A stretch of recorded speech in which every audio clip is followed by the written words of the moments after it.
Hello, welcome to No Filter Boxing. This week we get an insight into the life of one of Britain's top trainers, Adam Booth. 2 shots downstairs. My ultimate passion for the sport is to be involved in truly competitive fights at World Championship level. It's what gives me my kick and my satisfaction. I'm not interested in fights that you know you're going to win. Just don't get my creative and competitive juices flowing. We'll also hear from some of his star fighters looking to make a name for themselves over the coming months. The featherweight division is stacked, and you know, it's fantastic for me, it's fantastic for every other fighter, but you know, I do believe I'll be world champion within the next 12 months. Yeah, I want to become heavyweight champion as soon as possible. Working with him and the team is bringing out the best in me. And we look ahead to one of the domestic fights of the year, Daniel Dubois versus Nathan Gorman, which includes a visit from a former heavyweight world champion. He's the future and he's a nice guy, and I just wish him all the best. He's a nice ambassador for British boxing, and he's the future of British boxing, to be quite honest. It's a fight I've always wanted from day one. You know, the minute I knew Daniel was turning over and turned over, I said to him in the gym, he'll tell you himself, it's the fight I wanted. It makes no difference for this fight, whatever he has to say or thinks about what happened in the past or inspiring.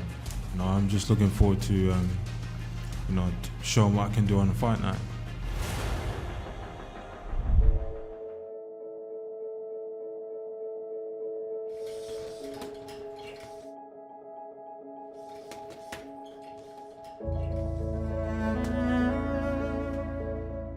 So Adam, your stable's exceptionally busy at the moment. You're seen as one of the go-to trainers in the country.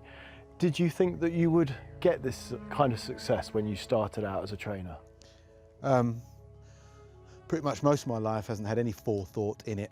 I'm quite instinctive, emotional and reactionary, so no is the answer. I never thought I'd be where I am. I don't know, I never... Was it a dream, was it an ambition? No, if you said to me, 25 years ago, you're going to be a coach, manager, promoter, and do this, I would have probably gone, but here I am. The art of coaching, for me, is a real art because it's not just about teaching technique. You're a psychologist, a psychiatrist. I've studied anatomy and physiology. I used to teach sports massage, injury rehabilitation, so I bring all of that into it. And it's an element that I can indulge a lot of things that I'm fascinated by, that complements I think complements my love of the sport. What does make a good trainer? I don't know what makes a good coach. I genuinely don't know. I just do what I believe is right. Like I said, there's no forethought here. It's I'm off the fly type of instinctive, reading situations, trying to perceive. Your perceptions are everything, I think, as a coach, as well as your knowledge. Are you improving as a coach? And how can you improve as a coach? Always question what I'm doing, always questioning. There's no off switch.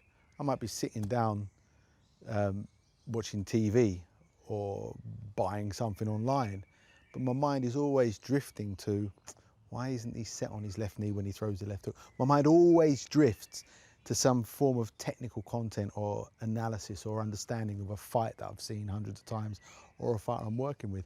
And that's just, I'm quite obsessive. I've got an obsessive nature, and being a coach for talented, intelligent fighters gives me an outlet for that obsession. When you set out on this journey, what was the dream? I never set out on a journey. I broke my leg playing football, training for my first pro fight. I was being trained by Dean Powell, God rest him, and I needed a bit of money. So I think I was like 6 weeks away from my pro debut. I'd signed with Mickey Duff, who at the time was the go-to manager. But I needed a bit of cash. And there was this club that would pay me cash for playing on a Saturday. And 15 minutes into the game, broke my leg, and that was it. That was the end of boxing. Spent the next 2-3 years doing things I shouldn't have been doing. In a dark place. Yeah. Didn't think I was in a dark place because it was a chemically induced fuzziness. But I managed to pull myself out of it and went back to studying. And then I had a friendship with Mick Carney at the time. And Mick obviously is really the main creator of what the Fitzroy Lodge Amateur Boxing Club is today. And I would go down there and I was doing a little bit of sparring just because I was young and keeping myself amused. And then I started taking a couple of people on the pads, and so I asked Mick if I could have a couple of his amateurs that I could work with on the pads to have a little bit of focus in it, and that was my first introduction to David Hay. I think when I first met David, he was 15 years old. I think he was 15 or just coming up 16. And it was really David. We clicked, and there was this understanding. We enjoyed training and working together. There's only a 12-year gap between us. Well, I'd seen David spar a few times anyway, and so I knew that he had something about him. But the thing that we clicked at first of all is when I used to box as an amateur, I always held my left hand low, and I always suffered with people screaming things out like "stop posing, put your hands up." And David was the same. He used to hold his left hand so low that we ended up calling it walking the jelly baby. It was so low, it was like he was walking a jelly baby along the road. And it was really, I think we first clicked because he understood that I understood that having a low left hand can be effective. And that was the first thing that made us click on the pads. Those haymaker days with David and George, who came along afterwards, fond memories overall? Yeah, I mean, as a coach, it doesn't matter how good you are. And sometimes it doesn't matter how bad you are. If you have a good fighter, it's the good fighter that will give you a reputation as a coach. Some people consider me a high-profile coach, but it doesn't mean I'm good. It just means that I'm high-profile because I've had a high-profile fighter. And it was David Hay and the career of David Hay and the ability of David Hay that enabled me as a coach to have success. What was the pinnacle for David? Waking up on the floor of my hotel room after 30 minutes sleep in Nuremberg, realizing that he just won the World Heavyweight Championship was probably the most surreal moment I've ever had, because when you talk about World Heavyweight Champions, you talk about Muhammad Ali, Larry Holmes, Jack Dempsey, Jack Johnson, Mike Tyson, go on and on. All of a sudden, David was World Heavyweight Champion. I'm sitting here just... Plus that 15-year-old on the pads. Yeah, but I think I was still drunk and I'd only slept for about 30 minutes. But that I was by myself at that point. That little euphoric moment was, I'll never forget that. What boxes do you have left to tick as a trainer? Any fighter I work with, it's always about, for me, it's about them reaching the end of their career, having the success that they wanted to, achieve what they wanted to, with as much money as they could have made, and as much of themselves and their health as intact as possible. That's always been my remit for the fighters that I've worked with. And along the way, we enjoy the ride. Because for me, the journey is the destination. And so you got to be enjoying every moment of it, the ups and the downs.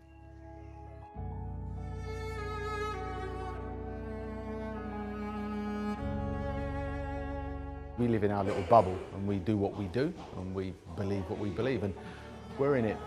We're in this sport because we love it, and we're enjoying every single session. Do you feel like you're improving as a pro under Adam Booth? 100%, 100%. And this camp especially, we've worked on tactics and certain things we're gonna implement in the fight, and kind of found a style of a mixture of everything that I do. And it kind of fits me as a person, fits me as a fighter, and that's something I'm looking forward to showing. Put a little bit of that speed from the hips now. We've come in with a game plan and we're practicing it on the pads, and he's in and around the gym and he's overseeing everything and making sure things are done right. What kind of atmosphere are you expecting on August the 3rd? This one's different. This is the Falls Road, this is the Falls Park, somewhere where I grew up, the heart of where I'm from in West Belfast, 2-minute walk from my mum's house, and it's already basically sold out. So the noise, I can expect noise because I've experienced it. I've got so much admiration for Michael as a young man, as a fighter. I respect his moral compass. And we enjoy what we do. I enjoy being his coach, and he loves fighting. I feel this is the first one I've actually been really motivated for. to get up and train even when my body's in agony, and you know, it hasn't been hard. It hasn't been hard to be motivated at all. Being away from my family, it hasn't been hard. You've got 2 10-rounders under your belt in the last 2 fights. What have you learned?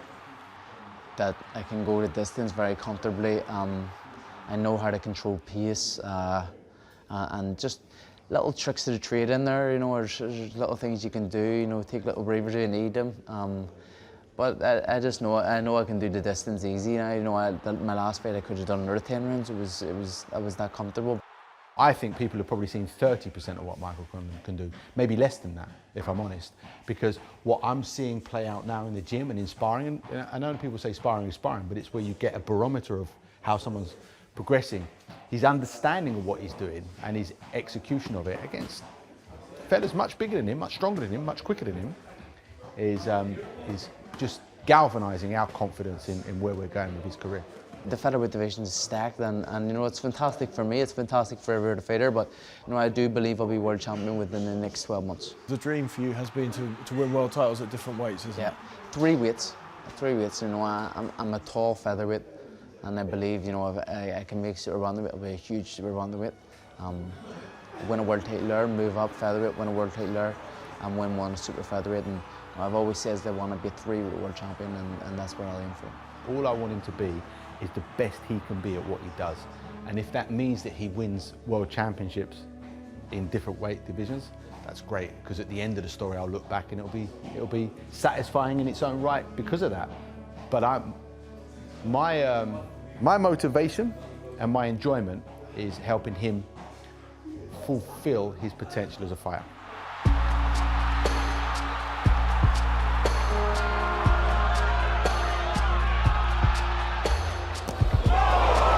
Ryan Jennings, good fighter. He's very experienced and he's awkward, and because he's a little bit smaller, he's going to have, you know, he's going to have to have good head movement, and he's going to be very quick and awkward.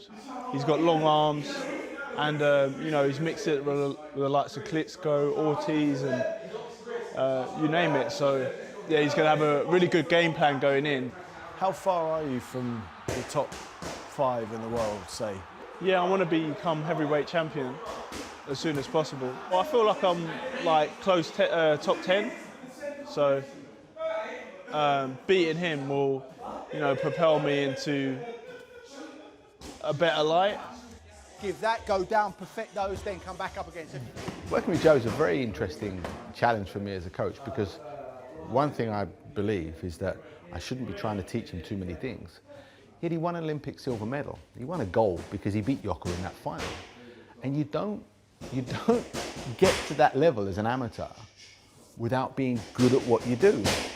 And I don't know anyone out there today in the heavyweight division that has a style that resembles Joe. He obviously can't hang around for 4 years, right? Because he's got to make the most of the physical prime that he's in now.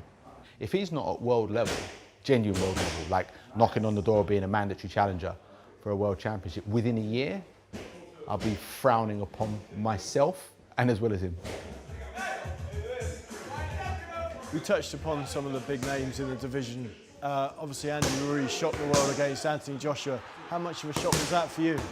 Yeah, I was surprised. I thought AJ might get him in round 4, but yeah, I rate highly his skills. And, you know, he's calm under fire and he could get his shots off, and yeah, shocked the world. Who's the world's leading heavyweight now? You have to say Andy Ruiz. You have to say Andy Ruiz. Who lost to Joseph Parker. Yeah, but Joseph Parker lost to Anthony Joshua, who just got stopped by Andy Ruiz. So you've got to talk about the now. You can talk about the past all you want, but you've got to talk about the now. There is a lot of expectations put on me, but you know, it's up to me. I put the expectations on myself also, and I say the things like I'm saying, like I want to be a 3 world champion, so I've got to go and execute those. And you know, maybe sometimes I should hold my tongue because you add extra pressure on yourself, but you know, it's just the way it is, and I've always kind of spoke like this, so I'm going to continue to speak like it and continue to complete the tasks I set myself and you know, achieve those goals I want to be. I think I'm improving, yeah, and you know, working with, you know, him and the team is you know, bringing out the best in me. My ultimate passion for the sport is to be involved in truly competitive fights at World Championship level. It's what gives me my kick and my satisfaction. I'm not interested in fights that you know you're going to win. They just don't get my creative and competitive juices flowing. And the nice thing is that my desire for that matches the desire of the fighters that I work with. Join us after the break when we go to the O2 Arena as Daniel Dubois and Nathan Gorman came face to face. And we'll see what took place when Frank Bruno went inside the Dubois training camp. He's got all the attributes. He can punch, he can box, he can fight, he's hungry, he's young and he's willing, you know what I mean? And he's got the future ahead of him.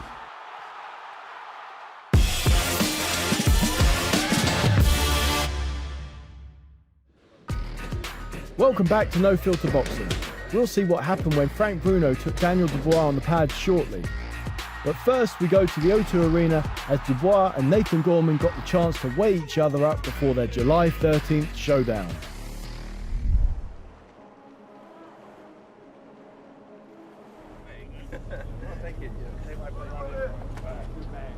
I'm not the biggest fan of boats or water or anything like that.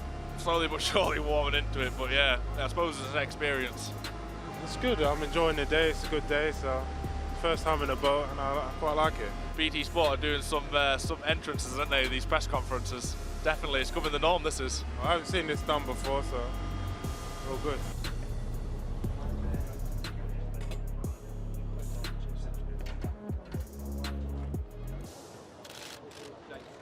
These are fights that we're daring to put together very early in these guys' career, and the winner will have the world at his feet. The winners will have the world at their feet. Who knows? The winners may fight each other by the end of the year. We'll see what happens. There's a lot of different scenarios that will pan out after the 13th of July. It's going to be a massive night, walking through this O2. I didn't realise, first time I've been here, I didn't realise how big it is.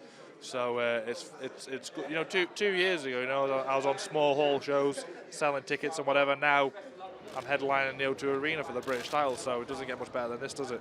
It's a great belt to have, and on my CV and moving up the ladder as a fighter, it's a great belt to have. And I never overthink things really. It's a belt and it's a fight. I've got to win, and that's how I approach it. You can genuinely hold your hands up and say, I really don't know what is going to happen. I know what's going to happen. You're going to get some fireworks, fellas. Look at them. These are big guys. When big punchers get in the ring and let those bombs go, anything can happen. One big punch can change a whole fight, can change a career, change your life. From word go, you always wanted this fight. Yeah, definitely, John. It's a fight I've always wanted from day one. The minute I knew Daniel was turned over, I said to him in the gym, he'll tell you himself, it's the fight I wanted. And let's be fair, it's here now. To be honest with you, mate, I'm counting down the days. It's a terrific card. Obviously me and Daniel headline it for the most prestige belt, in my opinion, in boxing. The Lord Lonsdale belt. We was on GB together probably 2 to 3 years. He'll tell you himself. And at the GB team, I was sparring probably 6 to 8 rounds a day. You acquire that over that long period, 2 to 3 years. You build up some rounds and some experience with each other, don't you? So we got to know the inside and outs of each other. And generally, each spar we wanted to do damage on each other, because everything was competitive with me and Daniel. The bag work, the running, the sparring, everything was competitive. How did that sparring go? I felt like I had the upper hand in every round. Every round, literally? Yeah, every round. I felt like I never lost a round. It makes no difference for this fight, whatever he has to say or thinks about what happened in the past or in sparring. I'm just looking forward to showing what I can do on a fight night. What do you remember of that time, or would you say that it's irrelevant now? It's irrelevant. It's completely irrelevant. I think I do definitely have the advantages in power and speed and everything. It plays a massive part in the fight, but I think there's a lot more to my game than what people have seen so far.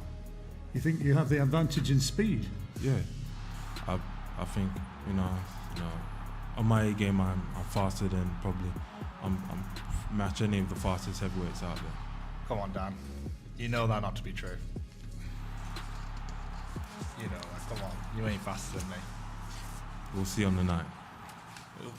We are going to see on the night, clearly, but you definitely ain't faster than me. You know that. Listen, this is the truth. The truth is, all these can tell you what you want to know, but you know deep down, you know exactly what it is. You can keep listening to your guys trying to hype you up and everything. Hey, listen. You know, I'm my own. I'm my own man. I have no one. It's fine. You pumping can make smoke your up my ass, statements. son. I have no one pumping I'm just smoke ready up for my a ass. fight. Good. I wouldn't have took this fight if I thought I was going to get pulverised in one round. You know what I mean? I can earn money somewhere else. The reason I took this fight is because in my own heart and mind, I believe I'm taking that belt back home with me. We now turn our attention to the Dubois training camp, where he was fortunate enough to be joined recently by a British heavyweight legend. But you've got to listen to your body as well, because sometimes you feel better than others, you know what I mean? I'm good, I've worked hard, I'm feeling good, I'm feeling ready for this fight and looking forward to it. Frank, you're looking in decent shape. You look like you could go 12 rounds yourself, don't you? Yeah, 12 rounds of brown toast. I'm old enough to be his granddad. I'm an old man and just come here to try and give him a little tip here and there and help the Peacock boys out as well. Pleased to meet you. You all right? Nice one. When you were 17, Frank? 17, yeah? He was my dad's collected all these newspaper clippings and, you know, a really big fanatic fan. So of course I knew Frank Bruno, all the big boys. He was up there. Sit down. Sit down. Yeah. He's young. As long as he's got mature, let him come through steadily and whatever. He can punch like a mule, you know what I mean? And he's got a nice style as well, and he's got a good personality, and he's a nice human being. He's got all the attributes. He can punch, he can box, he can fight, he's hungry, he's young, and he's willing, you know what I mean? And he's got the future ahead of him.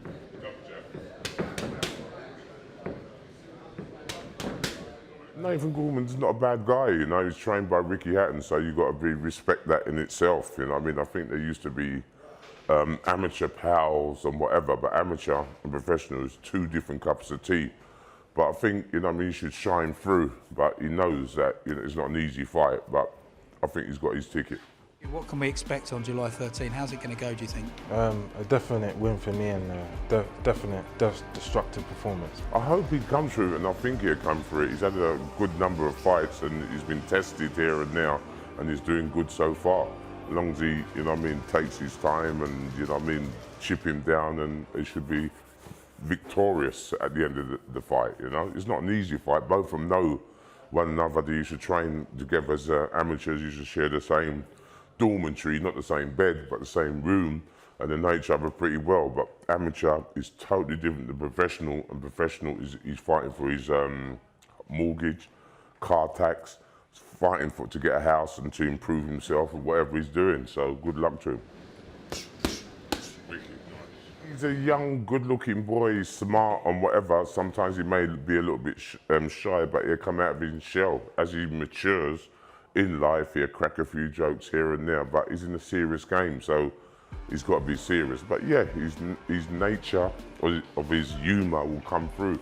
You know what I mean? A little bit shy at the moment, but you know, he'll relax and chill out.